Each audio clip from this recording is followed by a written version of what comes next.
Last week, we talked about when things don't happen the way we think they should. And true to the energies, I had my own confirmation of that earlier this week. As many of you know, I've been kind of on a weightlifting journey, and oftentimes on this path, we'll do kind of test days or days that we go to set a new record.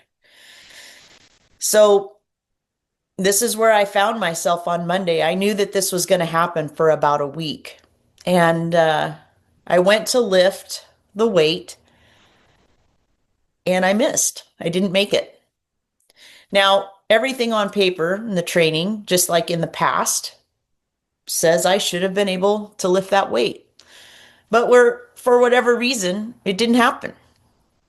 And it was interesting because the reasons I feel it didn't happen showed themselves to me the next day, the next morning. This happened later in the evening, the night before. And it was interesting because continued on in a group workout. There was many other people in that group that night. And my coach, she saw me kind of float off for a second. And she said, "Jen, don't ruminate." And I laughed and I said, "I wasn't." Well, I was. I was thinking, why didn't I make that? And if not being mindful, and I am so grateful for her, reminding me and pointing out, "Hey, Jen, let it go." However, if we don't have, in that instance, where she was a beautiful reflection reminding me, or if we aren't aware in ourselves to kind of stop that rumination, we can really find ourselves in a darker place. You see, when we ruminate, we are thinking over and over and over. One of the definitions actually is to chew something that's already been chewed. And so that's that looping of the mind. So although that evening I wasn't really too upset, I could feel there was a difference in my energy. I could tell and observe a difference in me not behaving in old patterns. Was I still disappointed? Sure, because I really wanted to lift that. However, the next morning, I was sitting doing my meditation and I closed my eyes and I was prepared to kind of go. Well, I don't know where I was going on because the meditations always lead me someplace unexpected. And this really surprised me because it was me watching that moment of missing that lift in the gym with a group of people. It was watching that moment from that 360-degree view from all around over again. As I watched this repeat, what I saw was me lift the weight and just not quite not make it and drop it and turn. And then the very next thing that happened, I think actually before I could even process what was happening, because it's a lot of energy and adrenaline, my coach threw her arms around me, grabbed my head and was like, "I'm proud of you. I'm proud of you. It's okay. I'm proud of you. I'm proud of you." And then all the other women in this group came to me. "You're so strong. That was so close. Good job, Jen. Good job." And there was all this support and all this love and all this connection when I was in reflection.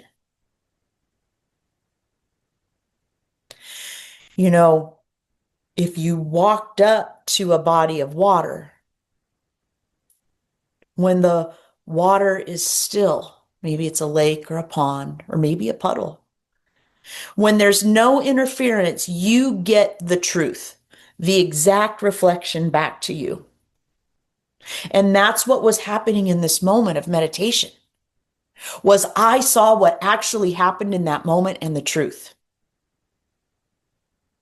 This is a much different space than the ruminate of going over and over in my mind, the thinking part and the why and the questioning, looking for an answer that doesn't exist in that moment without going into the reflection and into the heart of the truth. When we overthink or loop or ruminate, it creates a negative outcome. It's a less positive energy of that suffering that we talk about. And when I went into the heart and reflection, I could see the truth of all the things in play that happened in that scene, in that moment. And it became clear to me when we're manifesting, of how we think things should turn out, or what we think the desired outcome is, or the thing that we want to happen, that we attach to this thought of what it should be or what it should look like. As we move through this season, things that you've manifested, the dreams, the creative energy that you have, done for yourself and with spirit and co-created through summer and way back in spring when you planted those seeds. This is the part of the year and the seasons that these things start to come to fruition. They may show up differently than what you think they should, or what you thought you were manifesting. Because ultimately your higher self and spirit, the universe, knows what's divinely right for you and how to serve that up to you. Now, it was interesting too that when I was moving some of my boards around with my notes on them, that I found a board that had many of some new moon manifestations written on them from, I think, a couple new moons back. And it's no coincidence that we find ourselves going into a new moon in Virgo season now. And as I looked at those things written on the board, I was like, whoa. Because the other day, my mind, it wanted to lift that weight. That was the goal. That's what it wanted. However, when I got that 360-degree view, the things I'd written on my board, love, connection, friendship, community,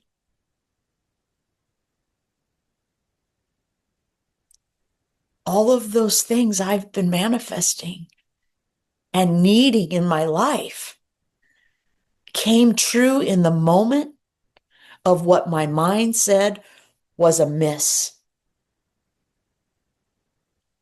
If I'd have stayed up here and ruminated about all the ways I missed that lift, if I would have stayed in my head and said, well, queued all the stories up, this is what happens, you're weak, this is what happens when you try, you just shouldn't push yourself. However, when I was in the reflective space, I saw that so many of my manifestations had come true in that moment. And I have never, I'm getting emotional, I have never been so delighted to fail. I was surrounded by love and community and support and all the things my soul has been craving in my connections. And there it was. So as you maybe set some of your new moon intentions, as we go into Virgo, notice these energies. The new moon is, yes, manifesting the feelings, not necessarily the things, the attachment to an outcome, but the feelings that you want to have. I want more love, support, connection, these things. And with that Virgo, can come that kind of wanting things to be a certain way and perfect. How do you incorporate that Virgo energy in a dreamy state? How do you marry these two? Where you get in the place of doing things methodically in that earthy energy and like how Virgo would have you do it is in where you're focusing. The Virgo energy, don't use that to attach to the outcomes and the physical things. Use that focus, that laser focus of Virgo into putting your frequency first and aligning in the reflection and the openness.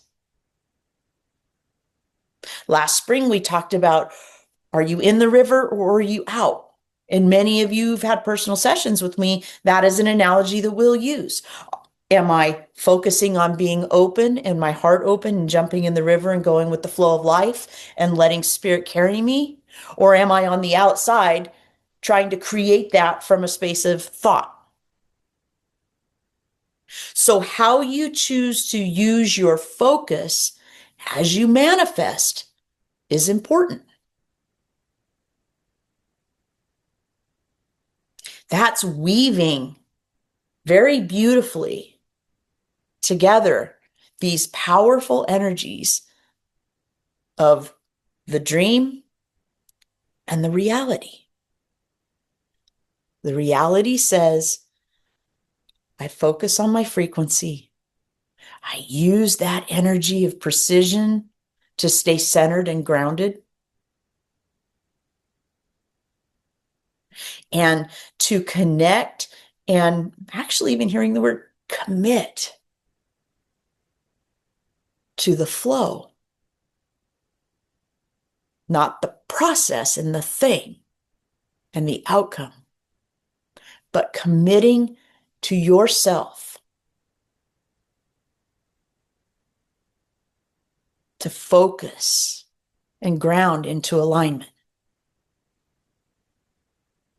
Summer is the season of the adolescent, right? The teenage years, like we did in the journey back in June, or actually July.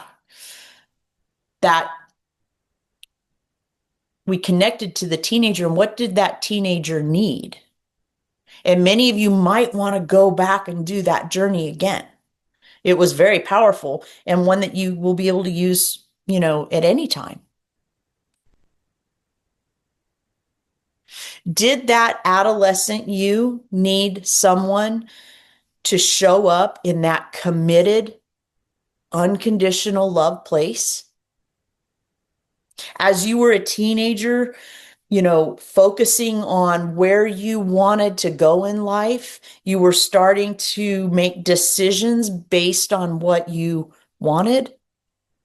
Did you need someone to show up and commit to you as you followed your dreams? To be that anchor, that earthly energy of support? To ensure that you could weave these energies of creation and reality together? Of, yes, follow your dreams, and here's some tangible earthly support that I can give you. This is where we find ourselves this week. So as you set your intentions, let's ground first. Let's focus on in the river. And as you get into that moving water of emotion and flow, it's in this place of centeredness that you say, oh, I choose to experience these feelings on my journey. I would love, Spirit, to feel more of this, whatever those things are for you. Because it is in that heart space, in the river flow of the moment and heart, that you will actually see and feel your manifestations come forward. If you stay on the bank it in the mind and ruminate, that's when you can kind of miss seeing what's coming towards you. Because believe me, I can feel this powerful energy of so many things are really going to start showing themselves in your reality. However, if you get to experience them depends on if you're looking through this or this.